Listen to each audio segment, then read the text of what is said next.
안녕하십니까. 이번에도 SPSS 데이터를 본격적으로 가공하고 분석하기에 앞서서 데이터를 먼저 완벽하게 다루는 그런 방식에 대해서 한번 살펴보도록 하겠습니다. 데이터 가공이라든지 데이터 리파이먼트를 위해서 여러분이 이제 질문지를 입력하게 됩니다. 그죠? 그래서 질문지에 코딩된 그 반응 값들을 이제 그 SPSS 데이터 시트에 이렇게 입력하게 되는데, 지난번에도 계속 이야기했지만, SPSS 쉐 파일을 실행시킨다든지 하면은, 특히 데이터 파일을 실행시키게 되면은, 윈도우가 두 개 보여집니다. 아래쪽에. 그죠? 하나는 데이터로 되어 있고, 하나는 이제 변수명으로 되어 있습니다. 그래서, 변수 보기, 두 번째 있는, 맨 밑에 시트 두 번째 있는 변수 보기를 클릭하게 되면은, 이렇게 변수, 명을 기입하게 그렇게 됩니다. 데이터 코딩에 사용할, 한글도 물론 사용할 수 있지만 영어 변수명이 좋습니다. 그죠? 예를 들면은 질문지의 메뉴의 5개는 주로 가족 관계에 대해서 물었거든요. 그죠? 이것을 가족 척도라고 할 때 가족 척도의 첫 번째 입력할 문항의 변수명을 문항이나 변수명은 이때 일치되겠죠. 그죠? 뭐 FAMLED라든지 relation LET라든지 뭐 이런 형태로 디지트 알파벳 8자 내로 그렇게 지정하게 됩니다. 그죠? 왜냐면은 물론 한글로 변수명을 다 줘도 좋지만 이 변수 보기 나중 옵션에 보면은 레이블 하는 것도 있고 또 이게 컴퓨터 소프트웨어가 미국에서 만들어졌기 때문에 영어로 변수명을 준 경우에 나중에 조금 더 고차 분석이나 그래프를 얻어도 영어로 이렇게 표기되는 게 모양이 훨씬 좋습니다. 그래서 영어 변수명을 주는데 이게 8자를 넘어가면 안 되거든요. 그죠? 그래서 8개 이내로 연구자가 알아볼 수 있는 그런 변수 값을 주게 됩니다. 그래서 변수 보기에는 이렇게 변수명뿐만 아니라 오른쪽으로 쭉 가다 보면은 이제 이것이 이제 뭐 척도인지 명목 척도의 수준이 나오거든요. 서열형인지. 그러면 대체로 이제 추론 해석을 할 때는 주로 이제 연속 변수의 속성을 띱니다. 연속 변수는 변수 보기에는 척도로 그렇게 표시되어 있습니다. 마치만 눈금자처럼 그렇게 표시되어 있는 것이죠. 그래서 이 명목 척도는 우리가 보통 질적인 자료다 그렇게 해석을 하지만 연속 변수는 계량적인 그런 양적 변수다 이렇게 이야기합니다. 그죠? 그리고 나서 이제 변수명에 대한 레이블 주기라든지 또 소수점의 크기라든지 이런 것들을 변수 특성 정의에서 그것을 해 나가게 됩니다. 그리고 이제 그렇게 이제 확인을 하고 입력을 다 하게 됩니다. 그죠? 입력이라는 건 이제 질문지에 이 반응된 숫자들을 스프레드시트의 각 셀에다가 이렇게 입력을 하는 것이죠. 그죠? 그리고 이제 개별 문항들에 대한 이제 기술 통계를 보는 것이 좋습니다. 그죠? 그래야 이제 초기에 이런 특별한 문제점들이 없는지, 변수가 바로 입력됐는지, 미싱 데이터나 미스타입된 게 없는지 이런 것을 점검하기 위해서는 기술 통계나 분석 통계가 좋습니다. 그죠? 그래서 초기 자료를 스크리닝 하는 데는 기술 통계랑 메뉴에 보면은 뭐 빈도 분석이라든지 기술 통계 또 데이터 탐색 이런 옵션들이 메뉴들이 있습니다. 그죠? 그래서 저는 종종 빈도 분석이라는 메뉴를 쓰게 됩니다. 어떤 변수에 대해서. 왜냐하면은 빈도 분석으로 변수를 처리하게 되면은 그 기술 통계에 대한 뭐 대부분의 값들뿐만 아니라 빈도까지 같이 구해주기 때문에 좋습니다. 그래서 첨도, 애도까지 자료의 어떤 변산도를 이렇게 살펴볼 수 있는, 또 백분위 값이라든지 사분위 값들을 잘 살펴볼 수 있는 빈도 분표를 빈도 분포라는 메뉴를 많이 쓰게 됩니다. 반면에 이제 기술 통계 메뉴의 특징은 이 메뉴 실행하기 전에 옵션에 보시면은 그 그 메뉴 좌측 하단에 표준화 값으로 저장이라는 게 있습니다. 그렇기 때문에 이렇게 그 옵션을 추가하게 되면은 이 기존에 가지고 있던 모든 변수들에 대해서 지위 점수라고 하는 그 표준화 점수를 새롭게 만들어서 제가 지금 그 컴퓨터에 열려 있는 PC에 열려 있는 그 변수에 추가해서 이제 데이터 시트에 이렇게 지위 점수들을 쭉 같이 구해주게 됩니다. 그래서 기술 통계와 빈도 분석의 차이점을 제대로 이렇게 완벽하게 이해하고 사용하는 것이 좋겠습니다. 그 외에도 이제 SPS 그 분석 메뉴를 클릭하게 되면은 한 25개 이상의 분석 방식이 있습니다. 거기에는 뭐 평균 비교를 위한 T 검증이라든지 안오버 또는 선형 회귀 분석 이런 것들을 연구자가 계획적으로 실행할 수 있을 것입니다. 또 뿐만 아니라 이제 여기 있는 호남 모형이라든지 또는 상관 분석, 회귀 분석 이런 것들은 이제 변수들 사이에 관계를 볼 수 있는 그런 것입니다. 그죠? 또 연속 변수라든지 이산 변수들의 특징들을 계량적으로 분석해낼 수 있는 방식들이 분석 메뉴에 쭉 나타나게 됩니다. 또 특히 뭐 빈도 분석이나 기술 통계를 통해서뿐만 아니라 결척값 분석을 통해서 문항 분석이라든지 초기에 이제 자료 스크리닝 할 때 결척치를 파악해서 이런 결적 자료들의 어떤 패턴이라든지 미스매칭 이런 것들을 파악해서 이후에 있는 그 추론 통계에서 잘 활용을 한다든지 또 거기에 뭐 여러 가지 해석상의 그 유연성을 기할 수 있게 되는 것입니다. 그래서 이제 초기에 이제 여기 입력된 이제 패밀리 척도라든지 이런 것들은 5점 척도로 되어 있습니다. 1, 2, 3, 4, 5, 뭐 5는 뭐 완벽하게 동의한다라든지 1점은 뭐 전혀 동의하지 않는다라든지 이런 라이커트 방식으로 제작되어 있기 때문에 문항 그 본격적인 문항 분석에 앞서서 문항 분석을 하는 것이 좋습니다. 그죠? 그래서 문항 분석을 통해서 무응답 문항들이 어떻게 처리됐는 코딩됐는지 확인해서 그 무응답 자료들을 이제 같은 변수에서 코딩할 건지 다른 변수로 코딩할 건지 뭐 이렇게 결정해야 됩니다. 왜냐하면은 역코딩이라든지 같은 변수로 코딩하면은 그 변수명이 그대로 남아 있어서 덮어쓰기를 하게 되지만 만약에 이거를 그 온전히 보존하고 싶고 다른 형태로 하나 만들어서 하고 싶다 하면은 변환해서 다른 변수로 코딩해서 그걸 옵션을 클릭하게 되면은 완전히 다른 변수명을 넣으라는 그런 명령을 통해서 데이터가 그 실행이 되겠습니다. 새로운 하나의 변수를 가진 데이터 세트가 더 생기게 되는 것이죠.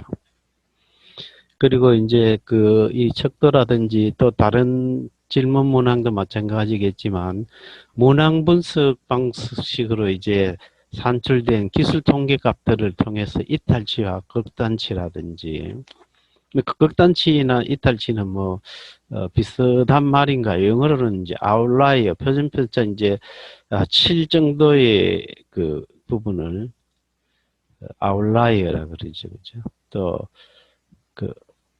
한 표준편차 3이 좀 넘어가고 7 사이 있는 것은 익스트리미티 극단치, 그죠? 아웃라이어는 좀 더 이탈된 것이고 익스트리미티는 값이 굉장히 좀 이질적인 그런 것들을 나타내게 됩니다. 그리고 미스타입된 부분이 없는지 확인하고 분석 메뉴에 척도 분석을 해서 이제 척도 문항들에 대해서 신뢰도 분석을 하게 되는 것입니다. 그죠? 그래서 뭐 클릭한다든지 혹은 Shift 키를 이용해서 반전시킨 척도의 분석 대상 항목들이 우측 창으로 이렇게 변수라는 것을 옮겨서 그 통계량으로 어떤 분석 결과, 실행 결과 얻을 것인지, 항목 기술 통계, 또 척도에 대한 정보, 뭐 이런 것들을 옵션으로 다 지정하게 됩니다. 그죠? 또 나아가서 항목 간의 어떤 상관계수의 크기라든지 공분산 이런 것들을 구하게 됩니다. 그죠? 그래서 이렇게 분석하고 나서 이제 그 결과가 이제 나타내지고 있는 정보들을 통해서 이 여러 개의 척도 문항들 중에 좀 제거하거나 분석해서 배제해야 할 그런 문항들이 있는지 없는지, 또 척도로서 신뢰도가 아주 믿을 만한가 하는 이런 정보들을 상세하게 본격적인 분석에 앞서서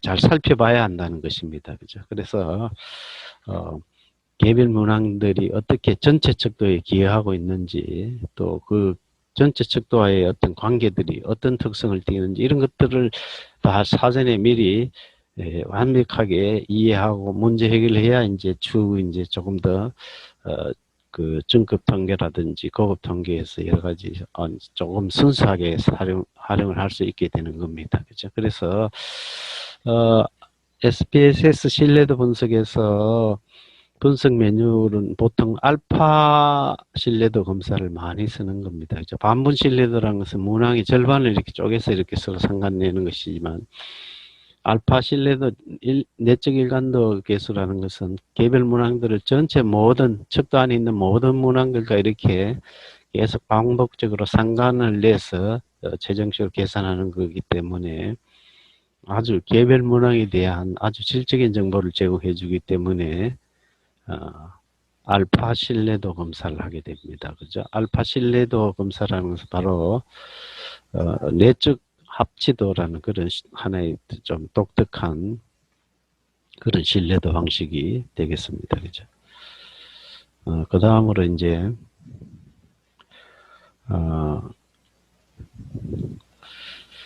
척도 분석 결과에서 이제 얻은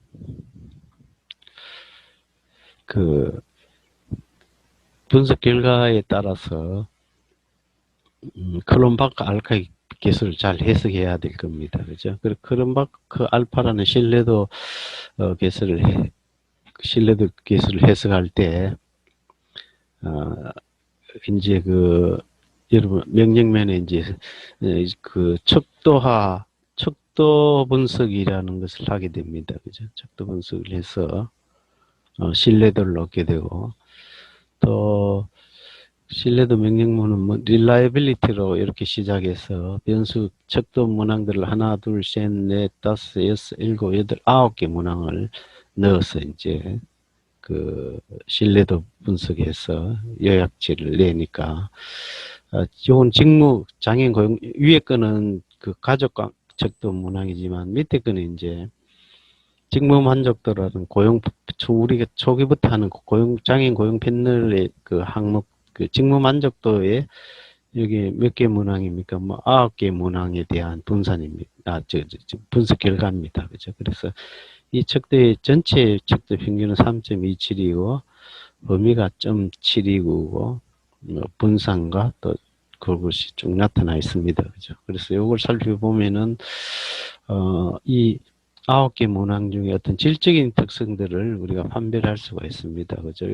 항목이 삭제된 경우에 크롬바크 알파라는 이 9개의 개수를 해석하는 것은 우선 신뢰도 개수가 제일 높은 게 뭐냐면은 요 8번째 문항 909입니다. 이건 달리 표현하면은 8번 문항을 제거하고 신뢰도 분석을 하면은 전체 신뢰도 개수, 여기 909라는 제일 높은 신뢰도 개수를 얻을 수 있다는 그런 해석이 가능하거든요. 그죠? 그래서 이런 것들 결과를 보고 충분히 그 신뢰도 이 문항들을 애초에 이렇게 구성한 문항들을 다 쓸 건지 아닌지 그것을 이제 판단을 해야 되겠죠. 그죠? 그래서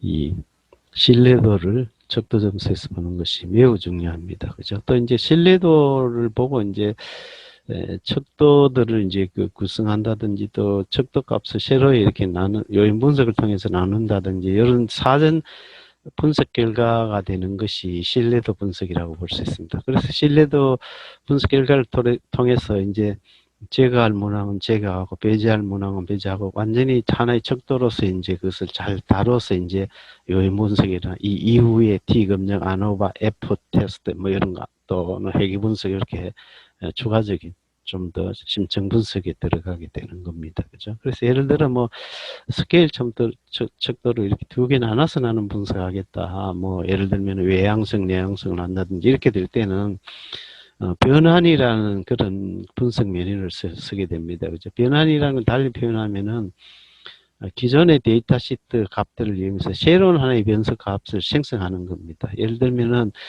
장애인 고용 패널에 보면은 그 조사 대상자들을 출생 연도로 이렇게 생일을 그 표시해 놨어요. 예를 들면 1980년생이냐 90년생이냐 이렇게 놨는데 1990년은 네 자리 디지트죠. 그죠? 그러니까 나이로 이렇게 표현하기 어렵습니다. 그죠? 그래서 만 나이로 이거를 전환시켜 주기 위해서는 그 age라는 변수를 쓰지 않고 새로운 변수, 목표 변수 창에다가 mage라는 걸 이제 만 연령을 mage라고 변수를 하나 새로 만든다고 치고 mage를 어떻게 만들어 하냐면은 올해가 2021년이니까 2021년 빼기 이제 마이너스 출생 연도를 이렇게 하게 되면은 현재 만 몇이라는 게 나타나게 되는 것이죠. 그죠? 그래서 이렇게 이런 간단한 변수 계산이라는 변환 과정을 통해서 만 연령을 생성하게 됩니다. 그죠? 마찬가지로 뭐 다른 날짜라든지 이런 것도 계산식이 이렇게 간단하게 표현되겠죠. 그죠? 근데 이제 만약에 이거를 이제 그 같은 변수를 할 때는 그 이제 age라는 데 덮어쓰기가 되는 것이고 그러면 이제 1980년생이라든지 90년생 이런 정도는 소실되기 때문에 그 새로운 변수로 코딩하게 됩니다. 그죠? 다른 변수로 코딩하게 되면은 그러니까 mage라는 변수가 데이터 시트에 새로 하나 생기면서 만 연령이 그 뭐 수천 명, 5천 몇 명, 4,700여 명에 대한 만 연령들이 쭉 나타나게 되는 것이죠. 그죠?